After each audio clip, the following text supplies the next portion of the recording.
जय भोलेनाथ की।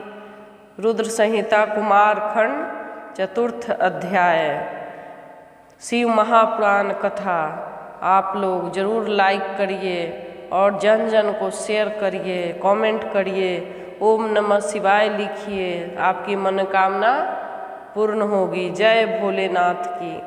पार्वती के कहने पर शिव द्वारा देवताओं तथा कर्म साक्षी धर्मादिकों से कार्तिकेय के विषय में जिज्ञासा करना और अपने गणों को कृतिकाओं के पास भेजना। नंदिकेश्वर तथा कार्तिकेय का वार्तालाप। कार्तिकेय का कैलाश के लिए प्रस्थान। हे भव योगियों में श्रेष्ठ, आप मेरे साथ बिहार में प्रवृत्त हुए थे। उस समय देवताओं के साथ आपने मेरी रति को भंग कर दिया था। हे विभो, आपका वह तेज मेरे उदर में न जाकर पृथ्वी पर गिरा। हे देव, फिर वह तेज कहाँ गया? उसे किस देवताओं ने छिपा लिया? हे महेश्वर, मेरे स्वामी, आपका वह तेज जो अमोघ है कैसे व्यर्थ हो गया, अथवा उससे कोई बालक कहीं प्रकट हुआ? ब्रह्मा जी बोले, हे मुनीश्वर, पार्वती जी की यह बात सुनकर महेश्वर हंसने लगे और पुनः उन्होंने मुनियों और देवताओं को बुलाकर कहा। महेश्वर जी बोले, देवगणों, आपने पार्वती के द्वारा कहे हुए वचन को सुना। अब मेरे बात सुनिए। कभी न निष्फल होने वाला मेरा तेज कहाँ गया और किसने छिपा लिया? जो शीघ्र ही बता देगा उसे कोई भय नहीं और वह दंडनीय नहीं होगा। शक्ति होने पर जो राजा अच्छी प्रकार के शासन नहीं करता वह प्रजा का बाधक है और रक्षक न होकर भक्षक ही कहलाता है। ब्रह्मा जी बोले, शिव जी की बात सुनकर देवगण भयभीत हो गए और परस्पर विचार कर शिव जी के आगे कर्मशः कहने लगे। विष्णु जी बोले, हे सदाशिव, जिन्होंने आपके तेज को छिपाया है वे मिथ्यावादी हो और भारत में जन्म लेकर गुरु पत्नी गमन तथा गुरु निंदा के पाप के निरंतर भागी बने। ब्रह्मा जी बोले, जिसने आपके तेज को छिपाया है वह पुण्य क्षेत्र इस भारत में आपकी सेवा तथा पूजा का अधिकारी न हो। लोकपालों ने कहा, जिस पापी ने पतित होने के भ्रम से आपके तेज को छिपाया है वह चोरी के पाप का भाजन बने और अपने कर्म से सदैव दुख को प्राप्त करता रहे। देवता बोले, जो मूर्ख प्रतिज्ञा करके अपनी प्रतिज्ञा का परिपालन नहीं करता वह उस प्रतिज्ञा भंग के पाप का भाजन बनता है। वही पाप उसे लगे जिसने आपके तेज को छिपाया है। देव पत्नियां बोली, जो स्त्री अपने स्वामी के निंदा करती है और पर पुरुष के साथ संबंध बनाती है वह अपने माता पिता तथा बंधुओं से विहीन होकर उस पाप को प्राप्त करे जिसने आपके तेज को छिपाया है। ब्रह्मा जी बोले, देवाधिदेव महेश्वर ने देवताओं के वचन को सुनकर कर्म के साक्षी भूत धर्मादि देवगणों को भयभीत करते हुए कहा। श्री शिव जी बोले, हे धर्मादि देवगणे, यदि मेरे तेज को देवगणों ने नहीं छिपाया है तो बताओ कि मेरे तेज को किसने छिपाया है? मुझ प्रभु महेश्वर का वह तेज जो अमोघ है आप लोग तो संसार में सभी के कर्म के सतत साक्षी हैं। आप लोगों से कोई बात छिपी नहीं रह सकती। आप उसे जानने तथा कहने में समर्थ हैं। ब्रह्मा जी बोले, उस देव सभा में सदा शिव की बात सुनते ही वे धर्म आदि कांप उठे और परस्पर एक दूसरे को देखते हुए उन लोगों ने शंकर जी से कहा, भगवान शंकर को रति काल में भी स्थित रहने वाला तेज कोप के कारण पृथ्वी पर गिरा, वह अमोघ है। यह मुझे अच्छी तरह ज्ञात है। पृथ्वी बोली, मैंने उस असहनीय तेज को धारण करने में अपने को असमर्थ पाकर अग्नि को सौंप दिया। अतः हे ब्राह्मण, आप इसके लिए मुझ अबला को क्षमा करें। अग्नि बोले, हे शंकर, मैं कपोत रूप से आपका तेज धारण करने में असमर्थ था, इसलिए मैंने उस दूसह तेज को कैलाश पर्वत पर त्याग दिया। पर्वत हिमालय बोले, हे लोक रक्षक परमेश्वर शंकर, आपके उस असह्य तेज को धारण करने में मैं असमर्थ होने के कारण मैंने उसे शीघ्र गंगा जी में फेंक दिया। गंगा जी बोली, हे लोकपालक शंकर, मैं भी आपका तेज सहन करने में असमर्थ हो गई। तब हे नाथ, व्याकुल होकर मैंने उसे सरपत के वन में छोड़ दिया।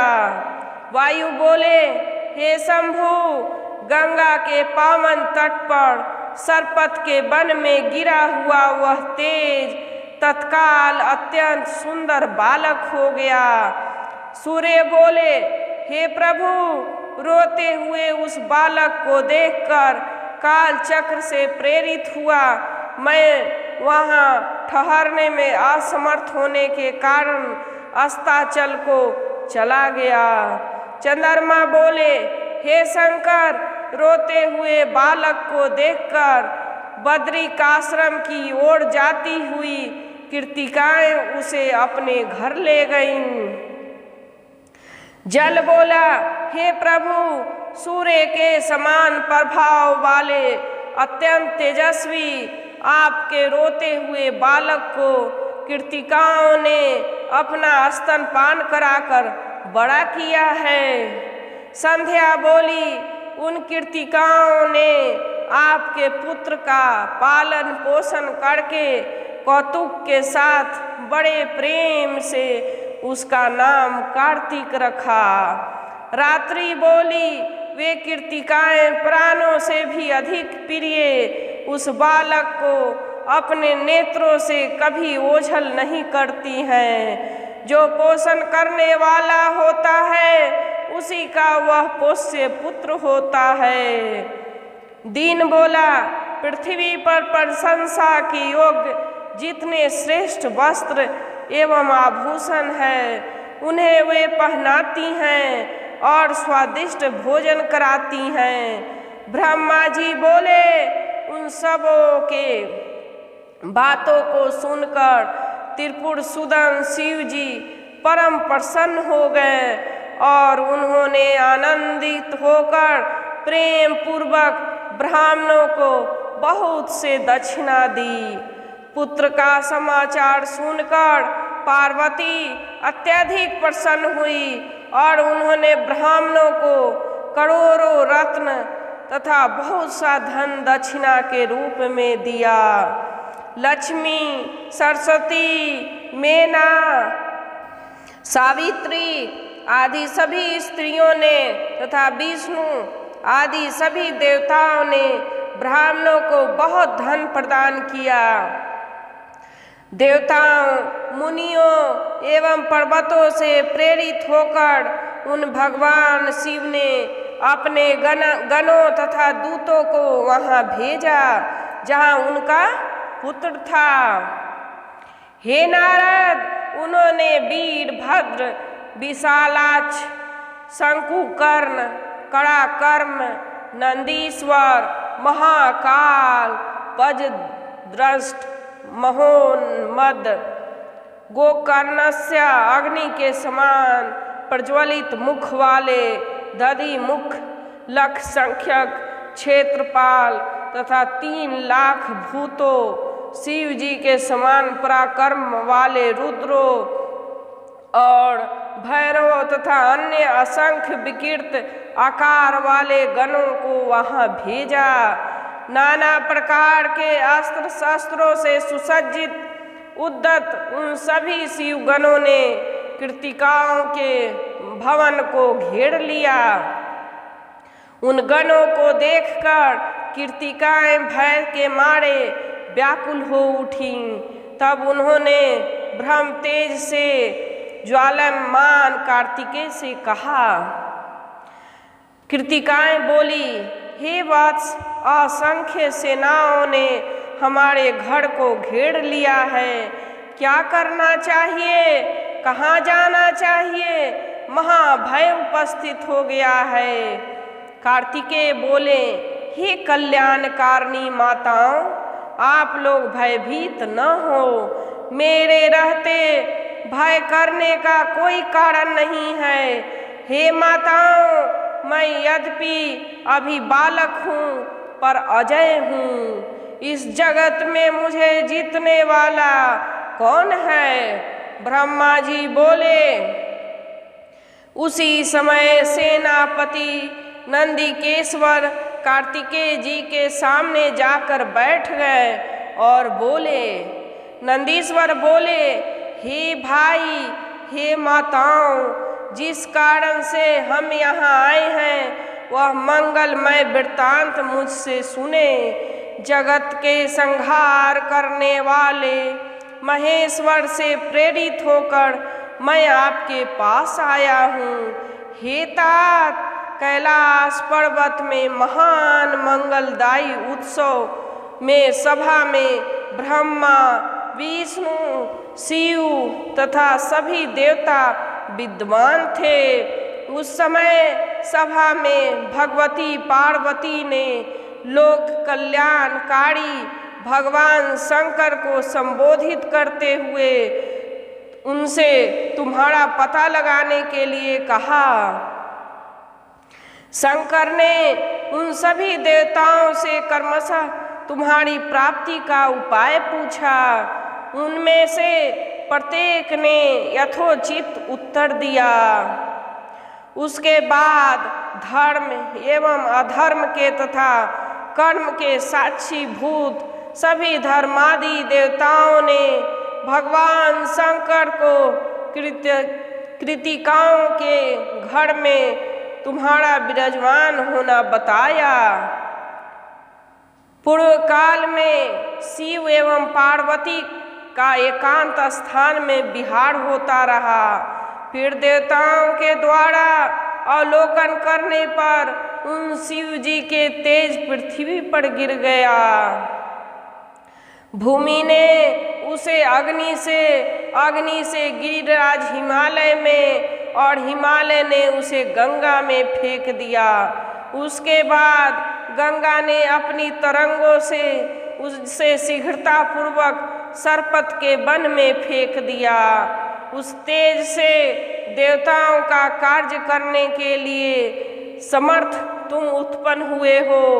कृतिकाओं ने तुम्हें वहाँ प्राप्त किया, अतः तुम पृथ्वी पर चलो। अतः इस समय तुम पृथ्वी पर चलो। भगवान शंकर देवगणों के सहित तुम्हारा अभिषेक करेंगे। तुम संपूर्ण शास्त्र प्राप्त करोगे, तारक नामक असुर का वध करोगे। तुम विश्व के संहर्ता शिव जी के पुत्र हो। हे कृतिकाएं, आपको पुत्र के रूप में प्राप्त करने में उसी प्रकार असमर्थ हैं जैसे सूखा हुआ वृक्ष अपने कोटर में अग्नि को छिपाने में समर्थ नहीं होता। तुम सारे संसार में प्रकाशित हो। इन कृतिकाओं के घर में रहने से तुम्हारी शोभा उसी प्रकार नहीं है जैसे द्विजराज चंद्रमा कूप के अंदर रहकर प्रकाशित नहीं होता।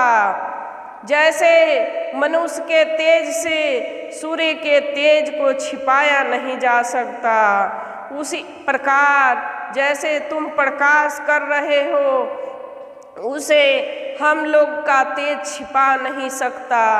हे शंभु पुत्र, तुम अन्य कोई उत्पन्न नहीं हुए हो, सारे संसार को व्याप्त कर स्थित रखने वाले विष्णु ही हो। जैसे आकाश व्यापक है, किसी का व्याप्य नहीं है, इसी प्रकार तुम भी किसी के व्याप्य नहीं हो अपितु व्यापक हो। जैसे कर्म योगियों का आत्मा उन कर्मों से निर्लिप्त रहता है, उसी प्रकार तुम भी परिपोषण के भागी होने पर भी योगींद्र होने के कारण निर्लिप्त हो। तुम इस विश्व सृष्टि के कर्ता तथा ईश्वर हो, परंतु इनमें तुम्हारी स्थिति उसी प्रकार नहीं रहती जिस प्रकार योगी की आत्मा में गुण और तेज की राशि स्थित नहीं रहती। हे भाई, कमलों का आदर न करने वाले सहवासी मेढकों के भांति वे मनुष्य हत बुद्धि है जो आपको तत्व नहीं जानते। जय भोलेनाथ। कार्तिकेय बोले, हे भाई, जो त्रैकालिक ज्ञान है वह सब कुछ आप जानते हैं। आप मृत्युंजय भगवान सदा शिव के सेवक हैं, इसलिए आपकी प्रशंसा जितनी भी की जाए थोड़ी है। हे भ्राता, कर्म बस जिन लोगों का जिन जिन योनियों में जन्म होता है, उन योनियों के भोगों में उनको सुख प्राप्त होता है। ये सभी कीर्तिकाएं ज्ञानवती हैं, योगिनी है और प्रकृति की कलाएं हैं। इन्होंने अपना दूध पिलाकर मुझे बड़ा बनाया है, इसलिए मेरे ऊपर निरंतर इनका महान उपकार है। मैं इनका पोष्य पुत्र हूँ। ये स्त्रियाँ मुझसे संबंध है। मैं जिस प्रकृति के स्वामी के तेज से उत्पन्न हुआ हूँ, ये उसी प्रकृति की कलाएं हैं। हे नंदीश्वर, शैलेंद्र कन्या पार्वती से मेरा जन्म नहीं हुआ है, वे उसी प्रकार मेरी धर्म माता हैं। जिस प्रकार कीर्तिकाएं सर्व संपत्ति से मेरी माता हैं, सर्वसम्मति से मेरी माता हैं। आप महान हैं, शिव जी के पुत्र के समान हैं और मुझे लाने के लिए उन्होंने आपको भेजा है, इसलिए मैं भी आपके साथ चलूँगा और देवताओं का दर्शन करूँगा। इस प्रकार कहकर कीर्तिकाओं से आज्ञा लेकर वे कार्तिकेय शंकर के उन गणों के साथ शीघ्र चल पड़े। जय भोलेनाथ की। रुद्र संहिता कुमार खंड 4वां अध्याय समाप्त। जय भोलेनाथ की। शिव महापुराण कथा